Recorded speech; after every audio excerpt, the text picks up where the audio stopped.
नमस्कार दोस्तों, स्वागत है आपका अपने YouTube चैनल जीएमसी बिहार में। आज हम लोग बीपीएससी टीआरई 1 to 5 में टीआरई 1, 2, 3 में साइंस के जो क्वेश्चन पूछे गए हैं उसका डिटेल डिस्कस करेंगे। इसलिए आप यदि किसी भी गवर्नमेंट एग्जाम खासकर बिहार बीपीएससी या बिहार पुलिस की तैयारी कर रहे हैं तो आपको इस वीडियो को देखना बहुत ही आवश्यक है। तो चलिए हम लोग पहला क्वेश्चन देखते हैं। पहला क्वेश्चन है विद्युत विभव को मापने के लिए किस यंत्र का उपयोग किया जाता है। तो विद्युत विभव को मापने के लिए वोल्ट मीटर का उपयोग किया जाता है। किसका? वोल्ट मीटर का। यदि हम यहाँ से बात करें, ध्यान दीजिए, पोटेंशियोमीटर का उपयोग किसको मापने के लिए किया जाता है? तो विभवांतर को और ईएमएफ को, ईएमएफ अर्थात विद्युत वाहक बल, इलेक्ट्रोमोटिव फोर्स को मापने के लिए हम पोटेंशियोमीटर का इस्तेमाल करते हैं। दूसरा, यदि हम गैल्वेनोमीटर की बात करें, गैल्वेनोमीटर से बहुत छोटी विद्युत धारा को मापा जाता है। बहुत छोटी धारा को जो मापा जाता है वह गैल्वेनोमीटर से मापा जाता है। उसके बाद ए मीटर के बारे में यदि हम बात करें तो ए मीटर से जो मापा जाता है वह विद्युत धारा को मापा जाता है। ए मीटर से किसको मापा जाता है? विद्युत धारा को। और ए मीटर को किस क्रम में जोड़ा जाता है? श्रेणी क्रम में ए मीटर को जोड़ा जाता है। किस क्रम में? श्रेणी क्रम में। चलिए अगला क्वेश्चन नंबर दूसरा, चुंबकीय क्षेत्र किस प्रकार की राशि है? चुंबकीय क्षेत्र जो है यह किस प्रकार की राशि है? इसका सही जवाब हो जाएगा सदिश राशि।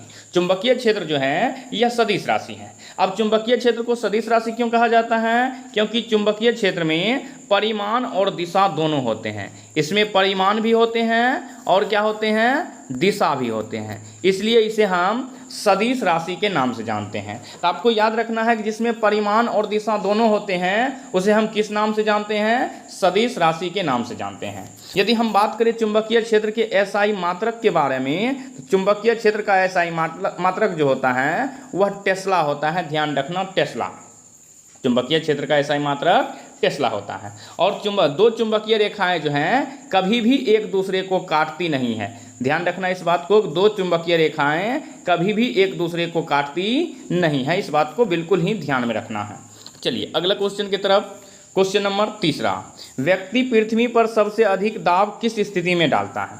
व्यक्ति पृथ्वी पर सबसे अधिक दाब जो डालता है वह किस स्थिति में? तो सबसे अधिक दाब खड़े होने की स्थिति में डालता है। कब? खड़े होने की स्थिति में। यदि हम दाब के बराबर कहें तो दाब के बराबर एक फॉर्मूला होता है F/A। F/A, ये क्या हुआ? तो एरिया यानी कि क्षेत्रफल। प्रेशर बराबर क्या होता है? बल बटे क्षेत्रफल। अब देखिए यहाँ यदि हम कहें कि एरिया जितना अधिक होगा तो दाब कम लगेगा। एरिया अधिक होगा तो दाब क्या लगेगा? कम। यदि एरिया कम होगा तो दाब क्या लगेगा? अधिक लगेगा। अब यदि कोई व्यक्ति लेट जाता है तो वह ज़्यादा एरिया को कवर करता है। यदि कोई व्यक्ति मान के चलिए कि लेट गया तो वह यहाँ से यहाँ तक के एरिया को कवर कर लिया, तो इस कंडीशन में दाब क्या लगेगा? कम लगेगा। यदि कोई व्यक्ति खड़ा है तो उस कंडीशन में क्या होता है कि दाब जो होता है दाब वह ज़्यादा लगता है। दाब जो है वह ज़्यादा लगता है। तो ध्यान रखना है, एरिया और प्रेशर जो हैं वह एक दूसरे के व्युत्क्रमानुपाती होते हैं, अर्थात उल्टा। एरिया ज़्यादा तो दाब कम, एरिया कम तो दाब ज़्यादा लगेगा। इस क्वेश्चन का राइट आंसर क्या हो जाएगा? खड़े होने की स्थिति में व्यक्ति अधिक दबाव डालेगा। अब यदि हम आपसे पूछें कि दाब का एसआई मात्रक क्या होता है, तो ध्यान रखना है, दाब का एसआई मात्रक पास्कल होता है। दाब का एसआई मात्रक पास्कल। और यदि आपसे हम पूछें कि 1 पास्कल के बराबर कितना होता है? 1 पास्कल के बराबर 1 न्यूटन पर मीटर होता है। 1 न्यूटन पर मीटर स्क्वायर। 1 पास्कल के बराबर 1 न्यूटन पर मीटर स्क्वायर होता है। इस बात को आप ध्यान में रखना है। अगले क्वेश्चन की तरफ यदि हम चलें, क्वेश्चन नंबर चौथा क्या कर रहा है? प्रिज्म से गुजरने पर कौन सा रंग सबसे अधिक विचलित होता है? तो प्रिज्म से गुजरने के बाद सबसे अधिक जो विचलित होता है वह बैगनी रंग होता है। अब बैगनी रंग क्यों होता है प्रिज्म से गुजरने के बाद सबसे अधिक विचलित? तो देखिए आपको एक शब्द ध्यान में रखना है, वेवग्योर, VIBGYOR, वेवग्योर। V का मतलब हुआ violet, indigo, blue, green, yellow, orange और रेड।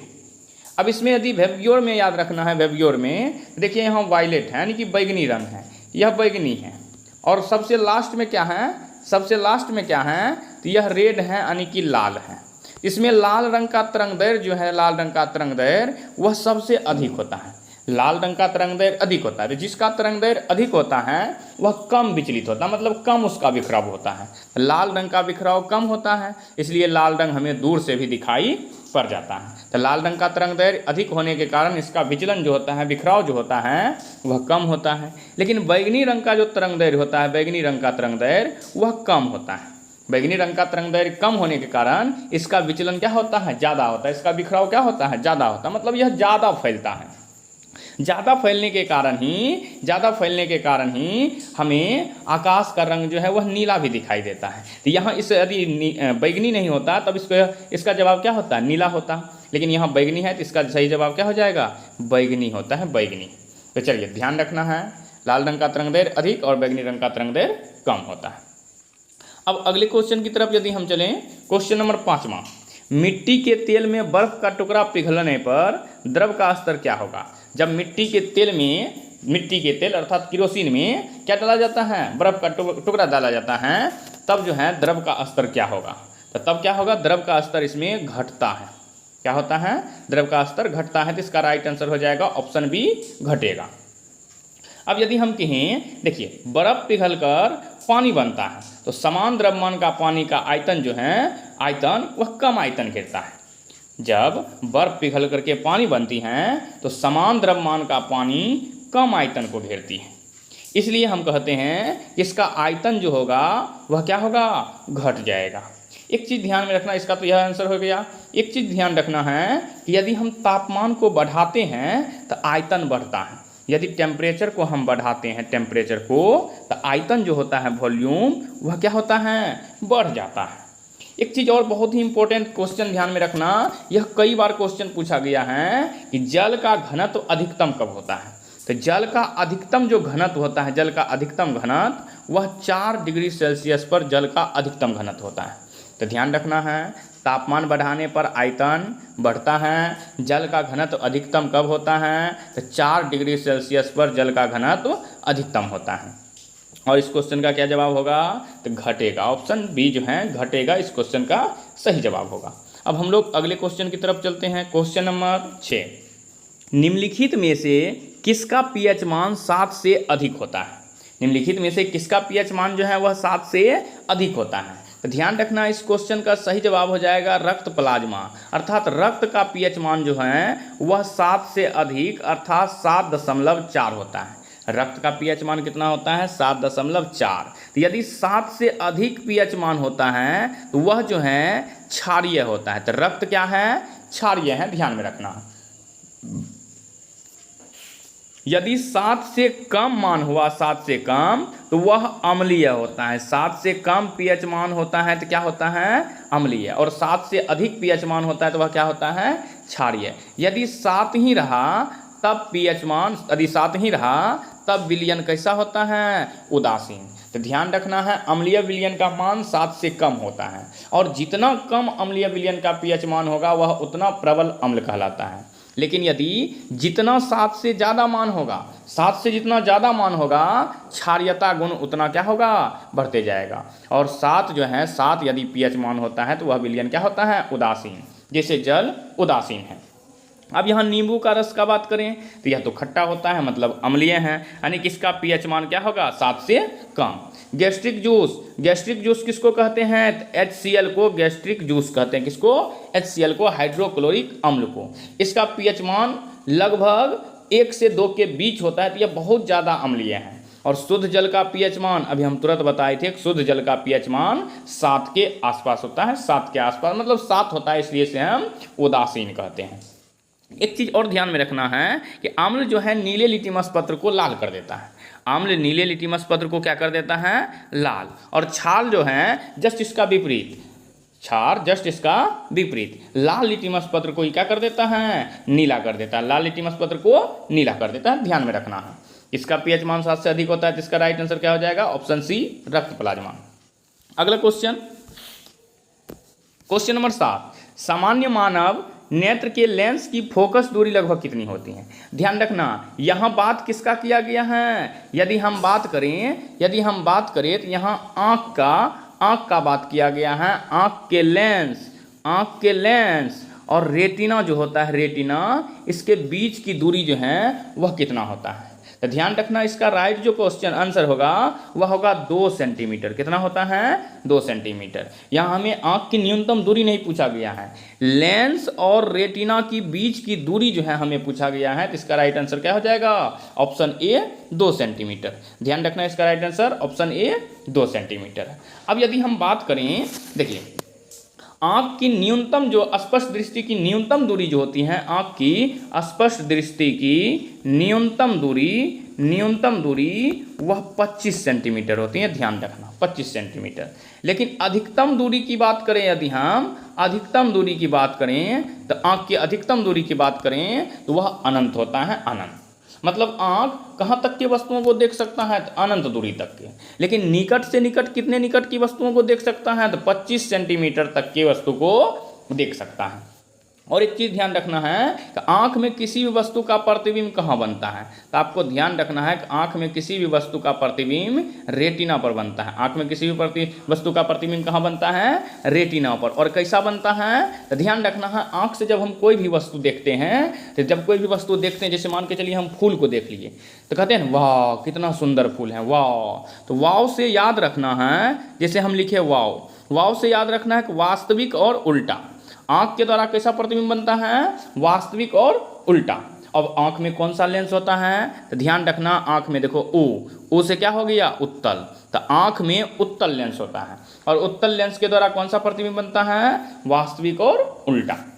तो ध्यान रखना यहाँ से हम कई क्वेश्चन बना दिए कि फोकस दूरी की लगभग मानव नेत्र की लेंस की फोकस दूरी लगभग कितनी होती है, 2 सेंटीमीटर। आँख की स्पष्ट दृष्टि की न्यूनतम दूरी 25 सेंटीमीटर। आँख की स्पष्ट दूरी की अधिकतम बिंदु अनंत होता है। आँख में किसी वस्तु का प्रतिबिंब कहाँ बनता है, तो रेटिना पर कैसा बनता है, तो वास्तविक और उल्टा। और आँख में कौन सा लेंस होता है, तो उत्तल लेंस होता है, उत्तल लेंस। इस बात को एकदम ध्यान में रख लेना है। अब यदि हम कहें थोड़ा सा, यदि आँख के बारे में हम बात करें तो निकट दृष्टि दोष एक बीमारी होता है जिसमें व्यक्ति को निकट की वस्तु नहीं दिखता। निकट दृष्टि दोष में निकट की वस्तु नहीं दिखता है और दूर दृष्टि दोष में दूर की वस्तु नहीं दिखता है। तो दूर दृष्टि दोष को दूर करने के लिए हम उत्तल लेंस का उपयोग करते हैं। दूर दृष्टि दोष को दूर करने के लिए उत्तल लेंस, लेकिन निकट दृष्टि दोष को दूर करने के लिए हम अवतल लेंस का यूज करते हैं। चलिए फिलहाल के लिए अगले क्वेश्चन पर हम लोग चलते हैं। क्वेश्चन नंबर 8, शुष्क बुझे हुए चूने पर क्लोरीन गैस की क्रिया से क्या बनता है।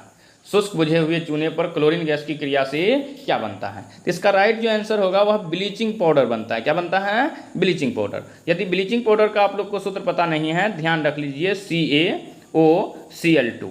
CaOCl2 को हम ब्लीचिंग पाउडर कहते हैं, तो याद रखना है CaOCl2।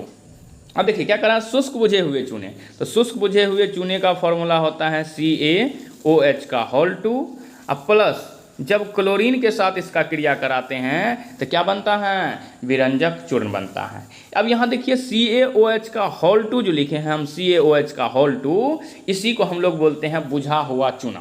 कौन सा चूना, बुझा हुआ चूना। तो ध्यान रखना है बुझा हुआ चूना।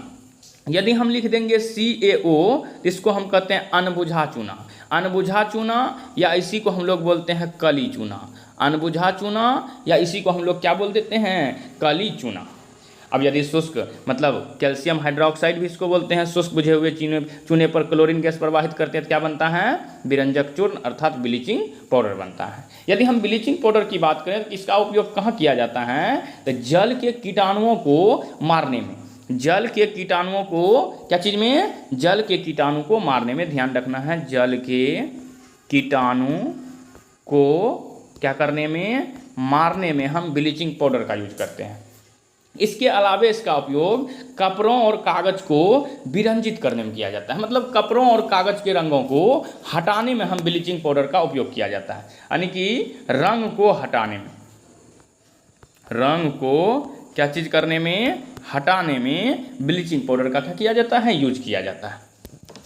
चलिए, यदि हम यहाँ से बात करें बेकिंग सोडा हम लोग किसको कहते हैं? बेकिंग सोडा का फॉर्मूला होता है NaHCO3, NaHCO3। वॉशिंग सोडा का बात करें, वॉशिंग सोडा इसका फॉर्मूला होता है Na2CO3, Na2CO3। ध्यान दीजिए, हम बढ़िया से लिख देते हैं Na2CO3 इंटू 10H2O। यह भी 6 to 8 में क्वेश्चन साइंस में पूछा गया है, ध्यान रखना है।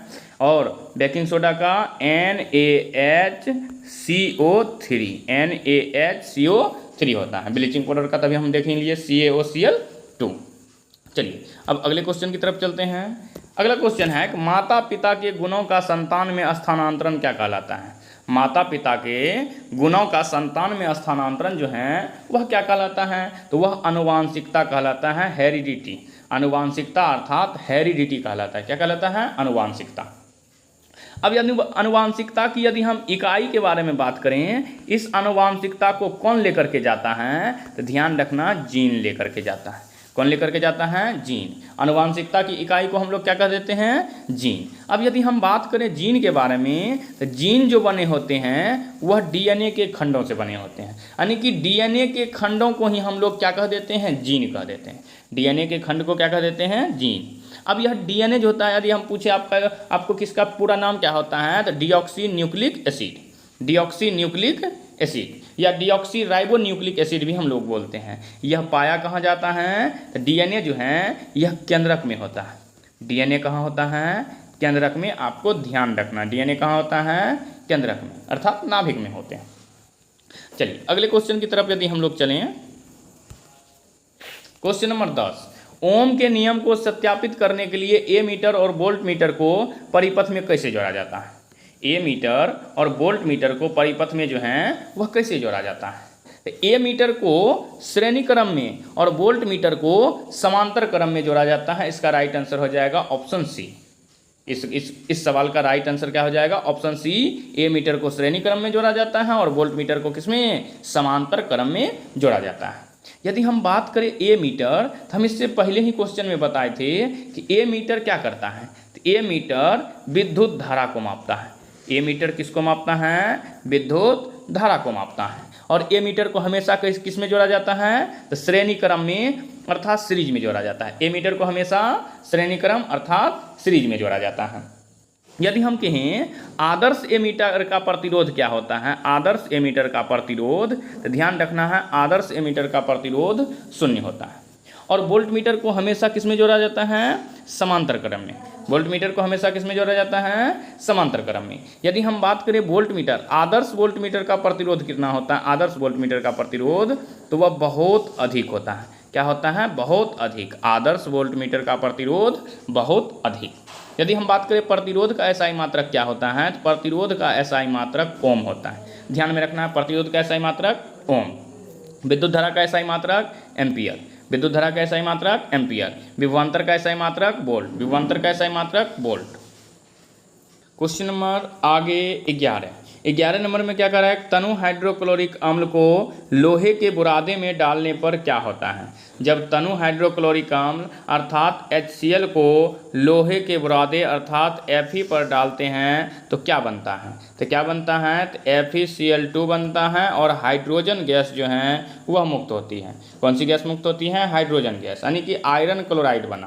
तो देखिए, इसका राइट आंसर हो जाएगा ऑप्शन बी, आयरन क्लोराइड बनता है और हाइड्रोजन गैस जो है मुक्त होता है। अब यदि हम बात करें हाइड्रोजन गैस के बारे में, तो हाइड्रोजन गैस जो होता है यह बहुत ही ज्वलनशील गैस होता है, जो पॉप की ध्वनि के साथ जलता है। पॉप के ध्वनि के साथ यह क्या होता है? जलता है। अब देखिए, कोई भी धातु जब अम्ल से क्रिया करता है ना, तो वह हमेशा हाइड्रोजन गैस ही मुक्त करता है।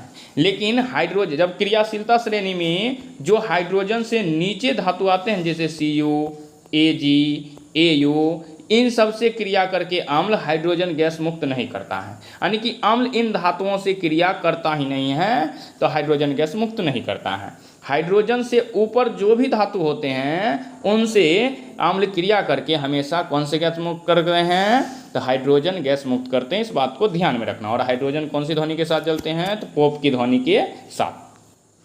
अगला क्वेश्चन, क्वेश्चन नंबर 12 में करा है खाद्य पदार्थों के डब्बों पर जिंक के बजाय टीन की कोटिंग अर्थात लेप क्यों किया जाता है।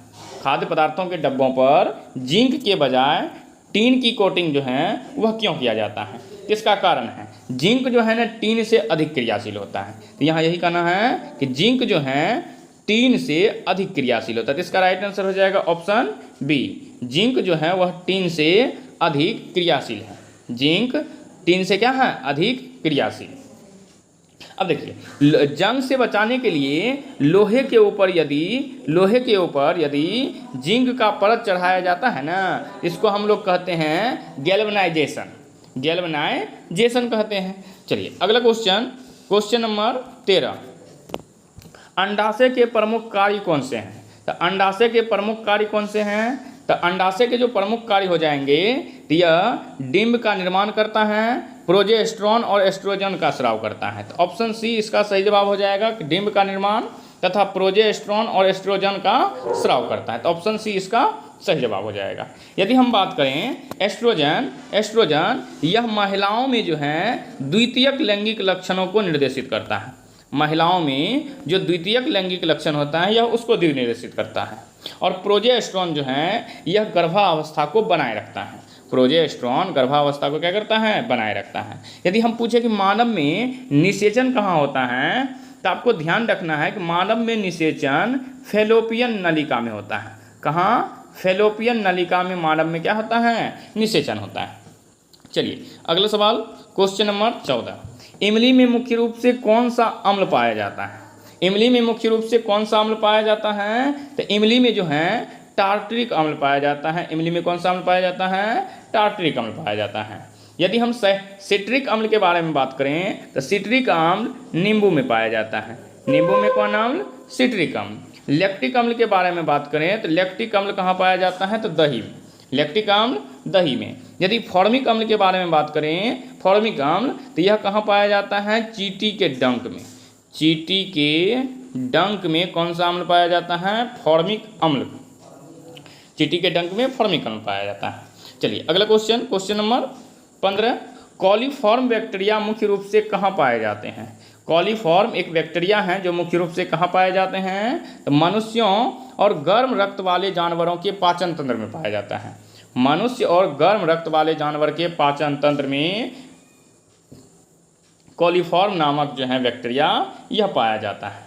तो ध्यान रखना है कि जल में कॉलीफॉर्म यदि उपस्थित होता है, कॉलीफॉर्म यदि जल में उपस्थित होता है, तो यह मल जनित प्रदूषण का संकेत करता है। मल जनित प्रदूषण का यह क्या करता है, संकेत करता है, यदि कॉलीफॉर्म हुआ तब। यानी कि पेयजल की गुणवत्ता को, पेयजल अर्थात पीने वाले जल की गुणवत्ता की जांच एक कॉलीफॉर्म परीक्षण के द्वारा ही करते हैं। कौन सा परीक्षण, कॉलीफॉर्म परीक्षण के द्वारा ही हम लोग क्या करते हैं, पेयजल की गुणवत्ता की जांच, पेयजल की गुणवत्ता की जांच। एक कॉलीफॉर्म जो है, कॉलीफॉर्म ईरिशिया कोलाई, जिसको ई कोलाई कहते हैं, इसी का एक समूह है। ईरिशिया कोलाई जो जीवाणु होते हैं उसी का एक समूह है कॉलीफॉर्म बैक्टीरिया। चलिए अगले क्वेश्चन की तरफ चलते हैं। क्वेश्चन नंबर 16, क्लोरोफिल या सूर्य के प्रकाश की उपस्थिति में अकार्बनिक पदार्थ को कार्बनिक यौगिक में कौन जो है वह बदल देते हैं, कौन बदल देते हैं। इसका राइट आंसर क्या हो जाएगा, देखिए कुछ स्वयंपोषी और कुछ बैक्टीरिया, अर्थात स्वयंपोषी जितने भी होते हैं हरे पेड़ पौधे, और कुछ बैक्टीरिया जो भी होते हैं वे सब के सब प्रकाश संश्लेषण के द्वारा अपना भोजन बना लेते हैं, अर्थात अकार्बनिक पदार्थ को कार्बनिक पदार्थ में बदल देते हैं। तो कुछ हरे पौधे जो स्वयंपोषी होते हैं, कुछ बैक्टीरिया जैसे नील हरित शैवाल, नील हरित क्या चीज़, शैवाल अपना भोजन खुद से बना लेता है। तो इसका राइट आंसर ऑप्शन ख हो जाएगा। ठीक, अगले क्वेश्चन की तरफ चलते हैं। क्वेश्चन नंबर 17, इंफ्रारेड, अल्ट्रावायलेट और दृश्य विकिरण में सबसे अधिक ऊर्जा और न्यूनतम तरंगदैर्घ्य किसकी होती है। तो सबसे अधिक क्या चीज़, ऊर्जा और न्यूनतम तरंगदैर्घ्य जो है वह परावैगनी विकिरण की होती है, परावैगनी विकिरण की। अगला क्वेश्चन, भू स्थिर उपग्रह किस प्रकार की ऊंचाई वाली कक्षा में घूमता है। तो भू स्थिर उपग्रह जो है वह कितनी ऊंचाई पर जो है घूमता है, तो लगभग 3600 किलोमीटर की ऊंचाई पर घूमता है। 3600 एक एग्जिट वैल्यू माना जाता है 3600, नहीं तो इसका फाइनली जो होता है 35,786 किलोमीटर की ऊंचाई पर उड़ता है। तो इसी को लगभग में कितना मान लिया जाता है? 36,000 किलोमीटर, 36,000। और यह कहाँ घूमता है? भूमध्य रेखीय कक्ष में, भूमध्य रेखीय कक्ष में यह घूमता है। और इसकी परिक्रमा काल जो है ना 24 घंटे होती है। इसकी परिक्रमा काल कितने घंटे होती हैं? 24 घंटे। और यह एक ही स्थान पर स्थिर दिखाई देता है। पृथ्वी पर जब पृथ्वी पर से इसको देखते हैं ना, यह एक ही जगह पर स्थिर दिखाई देता है, एक ही जगह पर। चलिए अगला क्वेश्चन, क्वेश्चन नंबर 19। प्रिज्म से श्वेत प्रकाश के गुजरने पर किस रंग का विचलन सबसे अधिक होता है? तो पहले भी यह क्वेश्चन आया है, किस रंग का विचलन सबसे अधिक होता है? बैगनी रंग का, हम डिस्कस कर दिए हैं। अगला क्वेश्चन, तरित या झंझावात के समय निम्नलिखित में से कौन सी स्थिति अपेक्षाकृत सुरक्षित होता है? तरित अर्थात जिसको हम लोग कहते हैं बिजली गिरने से कौन सा स्थान अधिक सुरक्षित होता है? ठीक है, तो यदि हम कहें तो इसका जो राइट आंसर होना चाहिए वह खुले मैदान में। ठीक है ना, एक तरह से यदि माना जाए तो खुले मैदान में खड़ा होना इसके लिए थोड़ा ज़्यादा उपयोगी होगा। खुले मैदान में ज़्यादा क्या होगा? उपयोगी होगा। क्वेश्चन नंबर आगे, स्वतंत्र रूप से गिरती हुई पिंड की कुल यांत्रिक ऊर्जा जो है वह क्या रहती है? जब कोई वस्तु स्वतंत्र रूप से गिरती हैं तो उसकी कुल यांत्रिक ऊर्जा जो है वह क्या रहती है? इसका राइट आंसर हो जाएगा ऑप्शन सी, वह नियत रहती है। वह क्या रहती है? नियत, ऑप्शन सी। अब देखिए, यदि किसी वस्तु को हम ऊपर से नीचे की तरफ गिराते हैं, तो ऊपर में जो उस वस्तु की स्थितिज ऊर्जा होती है, स्थितिज ऊर्जा वह ज़्यादा होती है। ऊपर में स्थितिज ऊर्जा क्या होती हैं? ज़्यादा होती हैं। लेकिन ज्यों-ज्यों वह वस्तु नीचे गिरते जाती हैं तो इस क्षेत्र पर आते ही उसकी स्थितिज ऊर्जा जो है वह 0 हो जाती है। ऊपर से ज्यों-ज्यों नीचे आता है स्थितिज ऊर्जा क्या होती हैं? घटती हैं। जस्ट विपरीत, यहाँ स्थितिज ऊर्जा सबसे अधिक होती है लेकिन गतिज ऊर्जा यहाँ जो होती हैं वह 0 होती है। और ज्यों-ज्यों हम ऊपर से नीचे आते हैं तो गतिज ऊर्जा क्या होती जाती हैं? बढ़ती जाती हैं। स्थितिज ऊर्जा के बारे में यदि हम बात करें, पोटेंशियल एनर्जी के बारे में, तो इसके बराबर एक फॉर्मूला होता है mgh, आपको ध्यान रखना है। और काइनेटिक एनर्जी के बारे में यदि बात करें हम, तो इसके बराबर एक फॉर्मूला होता है क्या? तो 1/2 mv², 1/2 mv²। अब यहाँ यदि हम बात करें ऊर्जा का एसआई मात्रक क्या होता है, तो सबको पता है कि ऊर्जा का एसआई मात्रक जूल होता है। ये सभी क्वेश्चन आपके बीपीएससी में किसी न किसी एग्जाम में पूछा गया है, जो जितना हम बताएं। तो ऊर्जा का एसआई मात्रक क्या होता है? जूल होता है। पोटेंशियल एनर्जी बराबर क्या फॉर्मूला होता है? mgh। और काइनेटिक एनर्जी बराबर 1/2 mv²। और जब कोई वस्तु ऊपर से नीचे गिरता है तो ऊपर में कौन सा ऊर्जा जो है वह अधिक होता है? तो ऊपर में स्थितिज ऊर्जा क्या होता है? अधिक होता है। और ज्यों-ज्यों नीचे आता है तो वह घटते जाती है। लेकिन यही गतिज ऊर्जा ऊपर में 0 होता है, ज्यों-ज्यों नीचे आता है तो वह बढ़ते जाता है। इसलिए यांत्रिक ऊर्जा जो है ना तो घटती है और ना ही बढ़ती है, क्योंकि यांत्रिक ऊर्जा के बराबर होता है काइनेटिक एनर्जी जोड़ पोटेंशियल एनर्जी। दोनों के योग जो होते हैं वह यांत्रिक ऊर्जा होते हैं, इसलिए नहीं बढ़ते हैं नहीं घटते हैं। चलिए एक चीज़ और यहाँ से यदि हम कहें, आपको ऊर्जा संरक्षण का नियम क्या है? ऊर्जा संरक्षण का नियम, तो यह भी क्वेश्चन हाल ही में बीपीएससी जो बिहार पुलिस का एग्जाम हुआ था उसमें पूछा गया था कि ऊर्जा संरक्षण का नियम क्या है। तो ऊर्जा को न तो उत्पन्न किया जा सकता है और ना ही इसे नष्ट किया जा सकता है। ऊर्जा का न तो उत्पन्न किया जा सकता है और ना ही इसे क्या किया जा सकता है? नष्ट किया जा सकता है, बल्कि इसे एक रूप से दूसरे रूप में रूपांतरित किया जा सकता है। यही ऊर्जा संरक्षण का क्या है? नियम है। हमारे स्क्रीन पर थोड़ा जगह कम होने के कारण हम इसको लिख नहीं पा रहे हैं, तो आप ध्यान रखिए, आप सुनते जाइए। हम इसको 2 से 3 बार रिपीट कर देंगे ताकि आपको एक क्वेश्चन के साथ कई लगभग 5 से 10 क्वेश्चन याद हो जाए इसके इर्द गिर्द। तो चलिए अच्छी बात है, अगले क्वेश्चन की तरफ चलते हैं। क्वेश्चन नंबर 22 में क्या कह रहा है कि नेत्रदान में आँख का कौन सा भाग प्रत्यारोपित किया जाता है? जब हम लोग नेत्र दान करते हैं तो उसमें कौन सा नेत्र का कौन सा भाग दान किया जाता है? तो कौन सा भाग जो है दान किया जाता है? तो कॉर्निया जो है नेत्र का वह दान किया जाता है। कौन सा भाग? कॉर्निया। तो ध्यान रखना है, नेत्रदान में कॉर्निया को क्या किया जाता है? दान किया जाता है। अब कॉर्निया क्या है? तो कॉर्निया एक बाहरी यानी कि पारदर्शी बाहरी परत है। आँख का पारदर्शी बाहरी परत है। कौन से है? पारदर्शी बाहरी परत है क्या चीज़? कॉर्निया। तो यही कॉर्निया क्या किया जाता है? दान किया जाता है। यदि आपसे हम पूछें कि हमारे आँख में जो प्रकाश जाता है उसको कौन नियंत्रित करता है, तो उसको जो है पुतली नियंत्रित करता है। आँख में जाने वाले प्रकाश को कौन नियंत्रित करता है, तो पुतली। प्रकाश को पुतली क्या करता है, नियंत्रित करता है, नियंत्रित। उसके बाद यदि हम आइरिस के बारे में बात करें तो इसी आइरिस के कारण आँखों का रंग निर्धारण होता है। तो आप लोग देखे होंगे किसी के आँखों का रंग भूरा भी होता है, किसी के आंखों का रंग काला भी होता है। तो यह किसके कारण होता है, तो यह आइरिस के कारण ही होता है। और रेटिना पर किसी भी वस्तु का क्या बनता है, प्रतिबिंब बनता है। आँख के रेटिना पर किसी भी वस्तु का क्या बनता है, प्रतिबिंब बनता है। और प्रतिबिंब कैसा बनता है, इससे पहले हम बताए वास्तविक और उल्टा। वास्तविक बनता है और कैसा बनता है, उल्टा प्रतिबिंब बनता है। कहाँ, आँख में। और कौन से लेंस आँख में कौन से लेंस होते हैं, तो उत्तल लेंस, आँख में उत्तल लेंस होते हैं। तो चलिए, नेत्रदान में आँख का कौन सा भाग प्रत्यारोपित किया जाता है, कॉर्निया किया जाता है। कॉर्निया क्या है, तो पारदर्शी बाहरी परत होता है। ठीक, अगले क्वेश्चन की तरफ चलते हैं। क्वेश्चन नंबर आगे 23, विटामिन B12 का रासायनिक नाम क्या है। तो विटामिन B12 का रासायनिक नाम जो है वह साइनोकोबालामीन है। क्या है, साइनोकोबालामीन।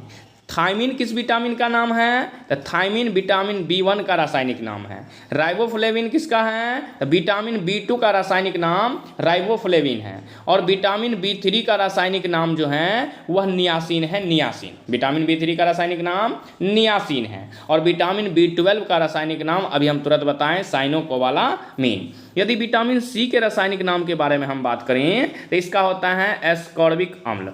एस्कॉर्बिक अम्ल जो है विटामिन C का होता है। विटामिन D के बारे में बात करें तो इसका होता है कैल्सीफेरॉल। कैल्सीफेरॉल, विटामिन D का रासायनिक नाम कैल्सीफेरॉल। विटामिन C का रासायनिक नाम एस्कॉर्बिक अम्ल। यदि हम पूछे विटामिन E का रासायनिक नाम क्या होता है, विटामिन E का रासायनिक नाम, तो ध्यान रखना है टोकोफेरॉल। क्या होता है, टोकोफेरॉल। टोकोफेरॉल विटामिन E का। और विटामिन K का क्या होता है, तो फिलोक्विनिन। फिलोक्विनिन जो है यह विटामिन K का रासायनिक नाम होता है। तो विटामिन C का एस्कॉर्बिक एसिड, विटामिन D का कैल्सीफेरॉल, विटामिन E का टोकोफेरॉल और विटामिन K का फिलोक्विनिन। यदि हम पूछें साइनोकोबालामीन जो है साइनोकोबालामीन विटामिन B12, इसकी कमी से कौन सा रोग होता है, तो इसकी कमी से यदि हम बात करें, इसकी कमी से हमें एक रोग होता है जिसका नाम है एनीमिया रोग। विटामिन B12 की कमी से कौन सा रोग होता है, एनीमिया रोग होता है। विटामिन B12 की कमी से एनीमिया रोग। चलिए अगले क्वेश्चन की तरफ। क्वेश्चन नंबर 24, निम्नलिखित में से कौन सा आम्ल क्षार संकेतक है। आम्ल क्षार संकेतक जो है वह कौन है, तो हल्दी जो है, हल्दी वह आम्ल क्षार संकेतक है। यह एक प्राकृतिक आम्ल क्षार संकेतक है जो क्षारीय माध्यम में लाल भूरा रंग देता है। क्षारीय माध्यम में कैसा रंग देता है, लाल भूरा। किस माध्यम में, क्षारीय माध्यम में। क्षारीय माध्यम में लाल भूरा। इसके अलावा यदि हम बात करें, आम्ल क्या करता है, आम्ल नीले लिटिमस पत्र को लाल कर देता है, यानी कि ब्लू को रेड कर देता है। और क्षार क्या कर देता है, क्षार क्या करता है, रेड को ब्लू कर देता है, रेड को ब्लू कर देता है, यानी कि लाल लिटिमस पत्र को क्या कर देता है, नीला कर देता है।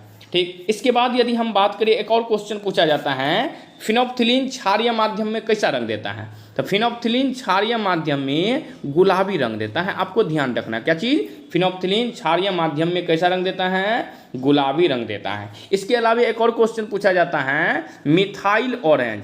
मिथाइल ऑरेंज जो है अम्लीय माध्यम में लाल रंग देता है। मिथाइल ऑरेंज अम्लीय माध्यम में कैसा रंग देता है, लाल रंग। और क्षारीय माध्यम यदि हम कहें तो पीला रंग देता है, पीला रंग। क्षारीय माध्यम में कौन सा रंग देता है, पीला रंग देता है। ध्यान रखना इतना बातों को। चलिए हम अगले क्वेश्चन की तरफ चलते हैं। क्वेश्चन नंबर 25, मृदा बहुत अधिक क्षारीय हो जाने पर उसकी गुणवत्ता सुधारने के लिए उसमें क्या मिलाया जाता है। मृदा की गुणवत्ता सुधारने के लिए उसमें कार्बनिक पदार्थ को मिलाया जाता है, कार्बनिक पदार्थ को। अब देखिए, ये कार्बनिक पदार्थ जो मिलाए जाते हैं, जब अत्यधिक क्षारीय हो जाते हैं ना, तब मृदा में हम क्या मिलाते हैं, कार्बनिक पदार्थ। जैसे अत्यधिक अम्लीय मिट्टी में जब अत्यधिक जब मिट्टी अम्लीय हो जाती है, अत्यधिक अम्लीय, तब उस स्थिति में हम चूना मिलाते हैं। क्या मिलाते हैं, चूना। तो कली चूना मिला देते हैं या अनबुझा चूना, या हम बुझा चूना भी मिला देते हैं, बुझा चूना भी। तो उस स्थिति में हम क्या मिलाते हैं, चूना मिलाते हैं। और मिट्टी का पीएच मान कितना होना चाहिए, तो 7 के आसपास होना चाहिए। यह भी क्वेश्चन आपको 6 to 8 में मैथ और साइंस में पूछा गया है कि मिट्टी का जो है पीएच मान कितना होना चाहिए पौधों के संतोषजनक वृद्धि के लिए, तो 7 के आसपास होना चाहिए, 7 के आसपास। यदि मिट्टी का पीएच मान 7 के आसपास है तो वह नॉर्मल है, 7 से कम है तो वह अम्लीय हो जाएगा, और 7 से ज़्यादा होगा तो वह क्षारीय हो जाएगा। चलिए अगले क्वेश्चन की तरफ। 26 में कह रहा है फ़ारेनहाइट स्केल पर परम शून्य तापमान का मान क्या होता है। परम शून्य तापमान का मान कितना होता है, ध्यान दीजिए यहाँ क्या चीज़ पूछा है, फ़ारेनहाइट में। तो फ़ारेनहाइट में परम शून्य तापमान का मान -459.67 फ़ारेनहाइट होता है, -459.67 फ़ारेनहाइट। यदि डिग्री सेल्सियस में हमसे पूछ लेता परम शून्य तापमान कितना होता है, तो -273.15 डिग्री सेल्सियस को परम शून्य तापमान कहा जाता है। किसमें, तो डिग्री सेल्सियस में। यदि केल्विन में पूछ लेता तो 0 केल्विन को परम शून्य ताप कहा जाता है। 0 केल्विन को हम क्या कहते हैं, परम शून्य ताप। और इसी को सैद्धांतिक तापमान भी कहते हैं, 0 केल्विन को ही हम लोग सैद्धांतिक तापमान कहते हैं। तो चलिए ध्यान रखना है, फ़ारेनहाइट में पूछे तो -459.67 फ़ारेनहाइट, डिग्री सेल्सियस में पूछे तो 273.15 डिग्री सेल्सियस, और केल्विन में पूछे तो 0 केल्विन को परम शून्य तापमान कहा जाता है। चलिए अगले क्वेश्चन नंबर 27। प्रकाश तरंगे किस प्रकार की तरंगे हैं। प्रकाश तरंगे जो हैं वह किस प्रकार की तरंगे हैं, तो प्रकाश तरंगे अनुप्रस्थ तरंग भी हैं और विद्युत चुंबकीय तरंग भी हैं। ये दोनों के दोनों हैं, अनुप्रस्थ तरंग भी हैं और चुंबकीय तरंग अर्थात विद्युत चुंबकीय तरंग भी हैं। ध्यान दीजिए, प्रकाश के संचरण के लिए यदि हम बात करें, प्रकाश के संचरण के लिए किसी माध्यम की आवश्यकता जो है वह नहीं होता है। प्रकाश के संचरण के लिए किसी माध्यम की आवश्यकता नहीं होते हैं। यदि हम बात करें प्रकाश की चाल निर्वात में कितनी होती है, प्रकाश की चाल के बारे में तो ध्यान रखना है, प्रकाश की चाल जो होती है 3 × 10⁸ मीटर पर सेकंड होती है, मीटर पर सेकंड। चलिए अगले क्वेश्चन की तरफ हम लोग चलते हैं। Question number 28। प्रबल अम्ल और दुर्बल क्षार से बने लवण का पीएच मान क्या होगा। प्रबल अम्ल और दुर्बल क्षार, तो ये दोनों में देखिए सबसे मजबूत कौन है, तो प्रबल अम्ल, तो वह विलयन क्या होगा, अम्लीय। जब अम्लीय होगा तो इसका पीएच मान 7 से क्या होगा, कम होगा। पीएच मान 7 से कम होगा तो अम्लीय होगा, यदि पीएच मान 7 से ज़्यादा होगा तो तब क्या होगा, क्षारीय। यदि यहाँ प्रबल अम्ल लिया गया, प्रबल अम्ल, ठीक ना, और दुर्बल क्षार, दुर्बल क्या चीज़, क्षार लिया गया, तो तब यह क्या होगा, अम्लीय होगा, अम्लीय विलयन होगा, और अम्लीय विलयन का पीएच मान 7 से कम होता है। यहीं यदि हम दे देते क्या चीज़, दुर्बल क्षार और प्रबल अम्ल, तब पर भी प्रबल ही होता है। यदि प्रबल क्षार और दुर्बल अम्ल दे देते, देखिए इसमें प्रबल मतलब होता है मजबूत, तो प्रबल क्षार तब 7 से उसका पीएच मान ज़्यादा होता है। यदि हम प्रबल अम्ल ले लें और प्रबल क्षार ले लें, यदि दोनों को मिलाते हैं तब वह जो है उदासीन होगा। चूँकि देखिए दोनों प्रबल ही हैं, दोनों मजबूत ही हैं, दोनों एक दूसरे को काट देगा, तब वह क्या हो जाएगा, उदासीन, अर्थात तब 7 के क्या हो जाएगा, बराबर। तो ध्यान रखना है, तीनों क्वेश्चन में से कोई भी पूछ सकता है। प्रबल अम्ल और दुर्बल क्षार के मिलने से हमेशा अम्ल बनेगा, अम्ल क्या बनेगा, अम्ल, और अम्ल का पीएच मान 7 से कम। यदि प्रबल क्षार हैं और दुर्बल अम्ल हैं तो तब वहाँ उसका पीएच मान 7 से अधिक होगा। यदि प्रबल अम्ल हैं और प्रबल क्षार हैं तो तब उसका पीएच मान 7 के बराबर होगा, काहे कि वह विलयन उदासीन होगा। चलिए अगले क्वेश्चन की तरफ। क्वेश्चन नंबर 29 में करा है सोडियम हाइड्रोक्साइड और हाइड्रोक्लोरिक अम्ल के बीच अभिक्रिया जो होती है उस अभिक्रिया को हम लोग क्या कहते हैं। तो ध्यान दीजिए, सोडियम हाइड्रोक्साइड अर्थात NaOH और HCl की क्रिया से क्या बनता है, तो यह क्या बनता है, तो लवण और जल बनता है, मतलब NaCl और H2O बनता है। तो लवण और जल जिस अभिक्रिया में बनता है उसको हम लोग कह देते हैं उदासीनीकरण अभिक्रिया। तो इसका राइट आंसर हो जाएगा क्या चीज़, उदासीनीकरण अभिक्रिया। अब उदासीनीकरण अभिक्रिया में यदि हम बात करें, उदासीनीकरण अभिक्रिया में तो लवण और जल हमेशा ही क्या बनेगा आपको, लवण और जल। विस्थापन अभिक्रिया में क्या होता है, एक परमाणु दूसरे को हटा देता है, और खुद उस जगह जा करके बैठ जाता है। संयोजन अभिक्रिया में क्या होता है कि दो छोटे छोटे अणु आपस में जुड़ करके एक बड़ा अणु बनाता है। लेकिन अपघटन अभिक्रिया में क्या होता है? अपघटन अभिक्रिया में एक बड़ा अणु के टूटने से दो छोटे छोटे अणु टूट जाते हैं। जैसे एक उदाहरण दें हम, CaCO3, कैल्शियम कार्बोनेट जब टूटता है ना तो वह कैल्शियम ऑक्साइड और कार्बन डाइऑक्साइड में परिणत हो जाता है। तो देखिए यहाँ एक था, यहाँ कितना हो गया? 2 हो गया, इसलिए यह क्या हो गया? अपघटन अभिक्रिया। चलिए अगले क्वेश्चन की तरफ। क्वेश्चन नंबर 30, कोशिकीय ऊर्जा उत्पादन के लिए कोशिकीय ऊर्जा उत्पादन के लिए सामान्यतः किस पदार्थ का उपयोग करता है?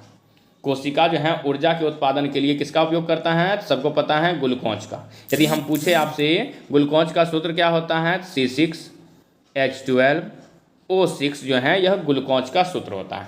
ग्लूकोज का सूत्र यह होता है। यदि हम कहें ग्लूकोज टूटता है, ग्लूकोज यदि टूटता है ऑक्सीजन की उपस्थिति में यदि ग्लूकोज टूटता है तो क्या बनता है? तो CO2 बनता है, H2O बनता है और ऊर्जा बनता है। तो ग्लूकोज जब ऑक्सीजन की उपस्थिति में क्या होता है? टूटता है तो क्या बनता है? CO2, H2O और ऊर्जा बनता है। ठीक, इसके बाद यदि हम कहें कोशिका में ऊर्जा जो है वह किस रूप में, यह ऊर्जा जो है किस रूप में जमा रहता है कोशिका में? तो ATP के रूप में। ATP के रूप में कोशिका में ऊर्जा जो है वह जमा रहता है। ATP का पूरा नाम क्या होता है? Adenosine triphosphate.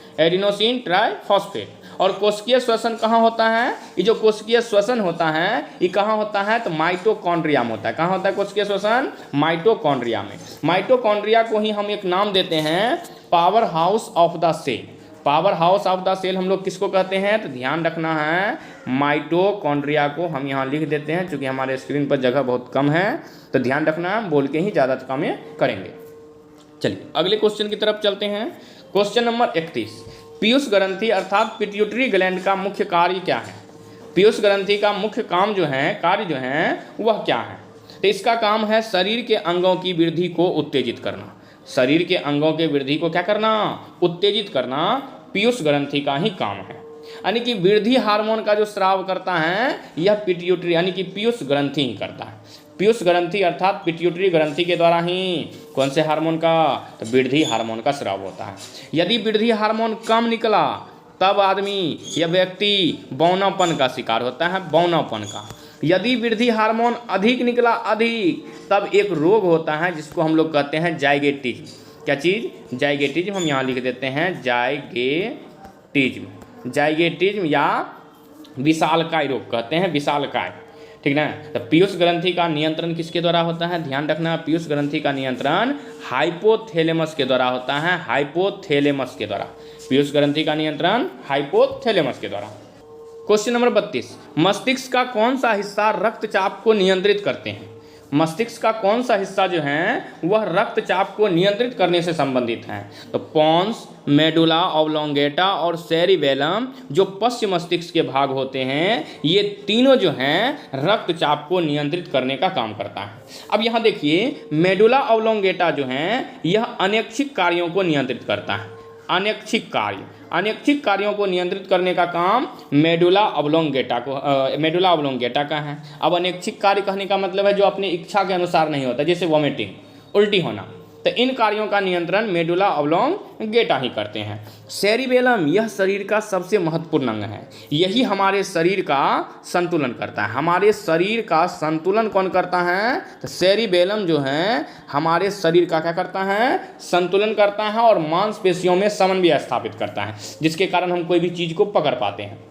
यदि सेरिबेलम को हम नष्ट कर दें तो हम किसी भी चीज़ को पकड़ने में सक्षम नहीं होंगे। तो ध्यान रखना है आपको, मेडुला ऑब्लोंगेटा अनैच्छिक कार्यों को नियंत्रित करता है, जैसे हृदय गति, श्वसन, रक्तचाप। सेरिबेलम शरीर का संतुलन करता है और मांसपेशियों को नियंत्रित करता है। एक यहाँ नाम है सेरिब्रम। इस सेरिब्रम को, यह अग्र मस्तिष्क का भाग है। पूरे मस्तिष्क का यह 2/3 भाग होता है, मतलब 3 भाग में 2 भाग सेरिब्रम ही होता है, इसलिए इसे हम बड़ा दिमाग कहते हैं, जो अग्र मस्तिष्क का भाग होता है। इसी को हम लोग बुद्धि और चतुराई का केंद्र कहते हैं। तो ध्यान रखना है, सेरिब्रम को ही हम बुद्धि और चतुराई का क्या कहते हैं? केंद्र कहते हैं। ठीक, अगले क्वेश्चन की तरफ हम लोग चलते हैं। क्वेश्चन नंबर 33, न्यूमेटोफोर्स किस प्रकार के पौधों में पाए जाते हैं? तो ध्यान रखना है, न्यूमेटोफोर्स जो हैं वह किस प्रकार के पौधों में पाए जाते हैं? तो लवणोद्भिद पौधों में यह पाया जाता है। लवणोद्भिद, थोड़ा सा स्पेलिंग मिस्टेक है, लवणोद्भिद पौधे में यह पाया जाता है। अब यह कहाँ होते हैं? तो कहने का मतलब है न्यूमेटोफोर्स जो होता है, न्यूमेटोफोर्स को श्वसन जड़ें भी हम इसको कह देते हैं। इसको क्या कह देते हैं? श्वसन जड़ें। कौन से जड़ें? श्वसन जड़ें। तो न्यूमेटोफोर्स को दूसरा नाम से किस नाम से जानते हैं? तो श्वसन जड़ें। और ये विशेष करके कहाँ पाए जाते हैं? जो दलहनी कुल के पौधे होते हैं ना, दलहनी कुल के पौधे, उनके जड़ों में आपको यह देखने को मिलेगा, उनके जड़ों में। और यह सामान्यतः मैंग्रोव वनस्पति में पाया जाता है। आपको ध्यान रखना है कहाँ? मैंग्रोव वनस्पति में। चलिए अगले क्वेश्चन की तरफ हम लोग चलते हैं। क्वेश्चन नंबर 34 में क्या कह रहा है? वायुमंडल की किस परत में सबसे कम तापमान पाया जाता है? वायुमंडल की किस परत में सबसे कम तापमान पाया जाता है? तो मध्यमंडल में जो है सबसे कम तापमान पाया जाता है। लगभग -100 डिग्री सेल्सियस के समथिंग जो है मध्यमंडल में तापमान होता है। और वायुमंडल की, क्षोभमंडल के बारे में बात करिए तो वायुमंडल की यह सबसे निचली परत है। वायुमंडल की सबसे निचली परत क्षोभमंडल। और समताप मंडल के बात करें, समताप मंडल, तो यहीं ओजोन परत, जीवन रक्षक ओजोन परत पाया जाता है, जो हम लोगों को पराबैंगनी विकिरणों से बचाते हैं। तो समताप मंडल यहीं क्या पाया जाता है? ओजोन परत पाया जाता है। उसके बाद यदि हम बात करें, मौसम संबंधी जितने भी घटना होते हैं ना, वे सब के सब क्षोभ मंडल में होती हैं। मौसम संबंधी आंधी आना, तूफान आना, ये सब जो घटना होता है वह क्षोभ मंडल में ही होते हैं, क्षोभ मंडल में। चलिए अगले क्वेश्चन की तरफ हम लोग चलते हैं। क्वेश्चन नंबर 35, धातुओं के निष्कर्षण में निम्नलिखित में से किसका उपयोग किया जाता है? तो धातुओं के निष्कर्षण में कोक का उपयोग किया जाता है। किसका उपयोग? कोक का। कोक को ही हम लोग कार्बन कह देते हैं। कोक को ही हम लोग क्या नाम से जानते हैं? कार्बन के नाम से। और इसी का उपयोग धातुओं के निष्कर्षण में किया जाता है। तो कहाँ? तो ब्लास्ट फर्नेस होता है, ब्लास्ट फर्नेस, लोह भट्ठी, वहीं कोक को मिलाया जाता है ताकि धातु के जो ऑक्साइड हैं उसका अपचयन हो सके। धातु के ऑक्साइड के अपचयन के लिए, ऑक्साइड के अपचयन के लिए हम क्या मिलाते हैं? ब्लास्ट फर्नेस में कोक मिलाते हैं। अगला क्वेश्चन नंबर 36, श्वेत प्रकाश के विक्षेपण में किस रंग का विचलन सबसे अधिक होता है? श्वेत प्रकाश के विक्षेपण में किस रंग का विचलन जो है सबसे अधिक होता है? विचलन का अर्थ होता है फैलाव। विचलन का अर्थ क्या होता है? फैलाव। इसका राइट आंसर क्या हो जाएगा? ऑप्शन डी, बैगनी। अब बैगनी रंग का विचलन सबसे अधिक क्यों होता है? क्योंकि इसका जो तरंगदैर्घ्य होता है, तरंगदैर्घ्य, वह क्या होता है? तरंगदैर्घ्य अर्थात लैम्डा, वह कम होता है। तरंगदैर्घ्य का मान क्या होता है? कम होता है, इसलिए इसका विचलन अधिक होता है। जबकि लाल रंग का तरंगदैर्घ्य का बात करें, लाल रंग के तरंगदैर्घ्य का बात, तो यह अधिक होता है, जिसके कारण इसका विचलन अर्थात फैलाव जो है, विचलन अर्थात फैलाव, वो क्या होता है? कम होता है।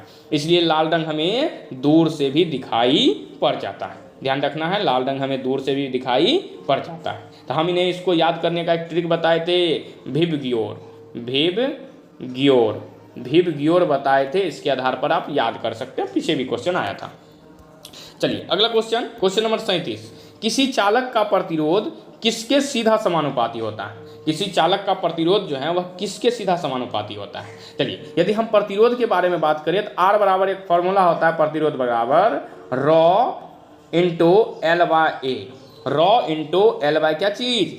ए जो है यह प्रतिरोध के बराबर फॉर्मूला होता है, प्रतिरोध के बराबर फॉर्मूला। अब देखिए किसका सीधा समानुपाती होता है? तो किसका समानुपाती हो? देखिए एल और आर एक दूसरे के समानुपाती हैं। एल और आर एक दूसरे के क्या हैं? समानुपाती। लेकिन आर और ए कहेंगे तो ये एक दूसरे के व्युत्क्रमानुपाती हैं। तो ध्यान रखना है किसके? तो एल मतलब लंबाई के। तो चालक के लंबाई के डायरेक्ट समानुपाती होते हैं। चालक के लंबाई के डायरेक्ट समानुपाती होते हैं। और चालक के क्षेत्रफल के डायरेक्ट क्या होगा? व्युत्क्रमानुपाती। इसका राइट आंसर तो ऑप्शन ए ही होगा। लेकिन यदि पूछा जाए किसके व्युत्क्रमानुपाती होते हैं, तो चालक के क्षेत्रफल के व्युत्क्रमानुपाती होता है। ठीक। यदि हम कहें आर मतलब प्रतिरोध, प्रतिरोध का एसआई मात्रक क्या होता है? तो आपको याद रखना है प्रतिरोध का एसआई मात्रक ओम होता है, ओम। अब इसमें देखिए एक पी के जैसा हम एक शब्द लिखे हैं, इसको रॉ बोला जाता है। रॉ अर्थात प्रतिरोधकता। प्रतिरोधकता। यह भी क्वेश्चन पूछा गया था, प्रतिरोधकता जो है यह किस पर निर्भर करता है? तो प्रतिरोधकता पदार्थ की प्रकृति और तापमान पर निर्भर करता है। प्रतिरोधकता पदार्थ की क्या चीज़? प्रतिरोधकता जो है पदार्थ की प्रकृति और तापमान पर निर्भर करती है, ध्यान में रखना। चलिए अगले क्वेश्चन की तरफ, क्वेश्चन नंबर 38 में क्या कह रहा है कि माचिस की डिब्बी की रगड़ने वाली सतह किसकी बनी होती है? माचिस की डिब्बी जो रगड़ने वाली सतह होता है, जो लाल रंग का काला रंग का होता है साइड में, वह किसका बना होता है? तो वह लाल फास्फोरस का बना होता है। जनरली फास्फोरस का ही बना होता है, लाल फास्फोरस। अब यदि हम कहें माचिस की तीली के सिर पर क्या होता है? माचिस की तीली जो हम रगड़ते हैं उसके सिर पर क्या होता है? तो उसके सिर पर होता है पोटेशियम क्लोरेट। क्या होता है? Potassium chlorate. जब पोटेशियम क्लोरेट लाल फास्फोरस के संपर्क में आते हैं, लाल फास्फोरस को P4 कहते हैं, के संपर्क में आते हैं, तब यह क्या होने लगता है? जलने लगता है।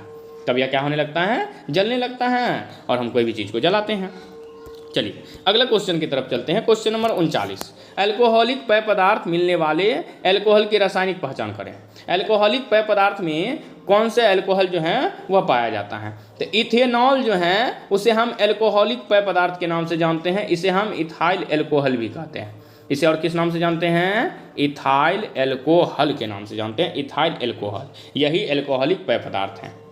यदि हम कहें मिथेनॉल के बारे में, मिथेनॉल का फॉर्मूला होता है CH3OH। मिथेनॉल का फॉर्मूला CH3OH। यह विषैला होता है। क्या होता है? यह मिथेनॉल क्या होता है? विषैला होता है, विषैला। इसलिए इसके सेवन से आदमी मर जाते हैं। इसके सेवन से आदमी क्या होते हैं? मर जाते हैं, और आँख का रोशनी उसनी खत्म हो जाते हैं।